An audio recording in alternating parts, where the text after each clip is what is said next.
রাত পোহালেই রথযাত্রা। আপনারা কি জানেন কিভাবে শুরু হয়েছিল রথযাত্রা? এই রথযাত্রার মাহাত্ম্যই বা কী? চলুন দেখে নেওয়া যাক সম্পূর্ণ তথ্য।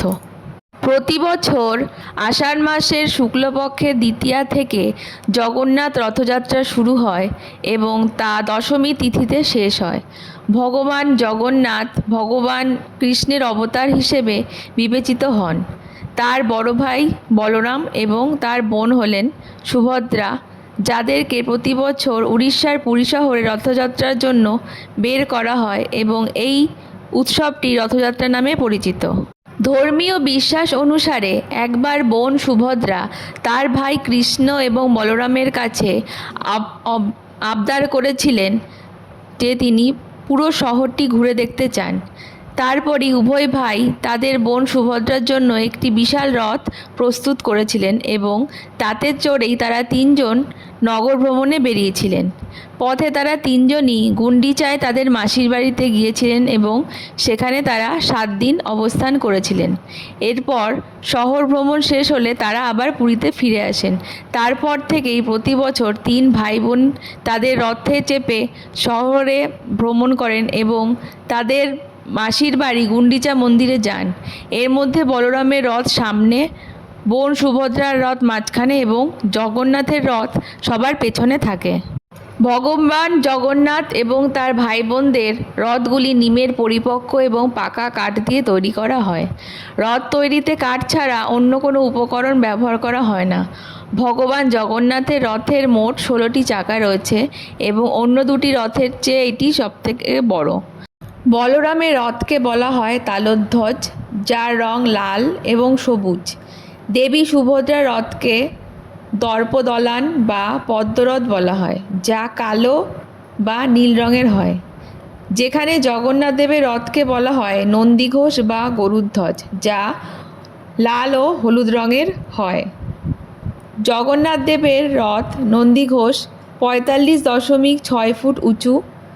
বলরামজির তালধ্বজ রথ 45 ফুট উঁচু এবং দেবী সুভদ্রার দর্পদলান রথ 44.6 ফুট উঁচু। রথযাত্রা জগন্নাথ মন্দির থেকে শুরু হয়ে 3 কিলোমিটার দূরে গুন্ডিচা মন্দিরে পৌঁছায়। এই জায়গাটিকে ভগবানের মাসির বাড়িও বলে মনে করা হয়। অন্য একটি বিশ্বাস অনুসারে এখানেই বিশ্বকর্মায় 3 মূর্তি তৈরি করেছিলেন, তাই এই স্থানটিকে ভগবান জগন্নাথের জন্মস্থান বলে বিবেচনা করা হয়।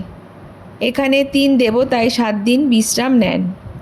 রথযাত্রার সময় কিছু ধর্মীয় আচার অনুষ্ঠান পালন করা হয়। এই সময় বিশ্বাস করা হয় রথযাত্রার উৎসবে অংশগ্রহণ করলে 1000 যজ্ঞের সমান পুণ্যলাভ পাওয়া যায়। যখন 3 জনই সাজে এবং রথযাত্রার জন্য প্রস্তুত হয়, তখন পুরীর রাজা গজপতির পালকিতে আসে এবং তাদের রথের পুজো হয়। এরপর সোনার ঝাড়ু দিয়ে রথ, মণ্ডপ এবং রথযাত্রার পথ পরিষ্কার করা হয়। ভগবান জগন্নাথের রথ অবশ্যই কিছু সময়ের জন্য মুসলিম ভক্ত শালবেগের সমাধিতে থামে। এটা বিশ্বাস করা হয় যে জগন্নাথের এই ভক্ত ভগবানের দর্শন পেতে জীবিতকালে সক্ষম হননি। অতঃপর তার মৃত্যুর পর যখন তার সমাধি নির্মিত হয়েছিল, তখন সেখান দিয়ে যাওয়ার সময় রথটি সক্রিয়ভাবে সেখানে থেমে গিয়েছিল। তারপর থেকে তার আত্মার শান্তি কামনা করে প্রার্থনা করা হয় এবং তারপর রথটি এগিয়ে যায়। তারপর থেকেই প্রতি বছর রথযাত্রার সময় জগন্নাথের রথ শালবেগের সমাধিতে থামে। বিশেষজ্ঞরা বলেছেন শ্রীকৃষ্ণ, বলরাম এবং সুভদ্রা রথ নির্মাণের মধ্যে দিয়ে অক্ষয় তৃতীয়ার দিন থেকেই রথযাত্রার প্রস্তুতি শুরু হয়ে যায়। এখানে পুরীতে ভগবান জগন্নাথের একটি 800 বছরের পুরনো মন্দির আছে এবং ভগবান শ্রীকৃষ্ণ সেখানে জগন্নাথ রূপে বিরাজ করেন। সেই মন্দিরেই প্রতি বছর মহাসমারোহে রথযাত্রা পালিত হয় এবং এটি পুরো ভারতে খুবই বিখ্যাত। রথযাত্রায় জগন্নাথ, বলরাম, সুভদ্রা ছাড়াও তাদের সহযাত্রী হিসেবে থাকেন অন্যান্য দেবদেবীরা। যেমন জগন্নাথের সঙ্গে থাকেন মদনমোহন, বলরামের সাথে থাকেন রামকৃষ্ণ এবং সুভদ্রার সঙ্গে থাকেন সুদর্শনা।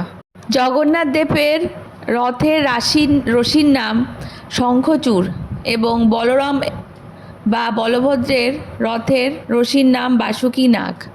ধর্মীয় বিশ্বাস অনুযায়ী জগন্নাথ দেবের রথের রশি স্পর্শ করলে পুনর্জন্মের কষ্ট সহ্য করতে হয় না।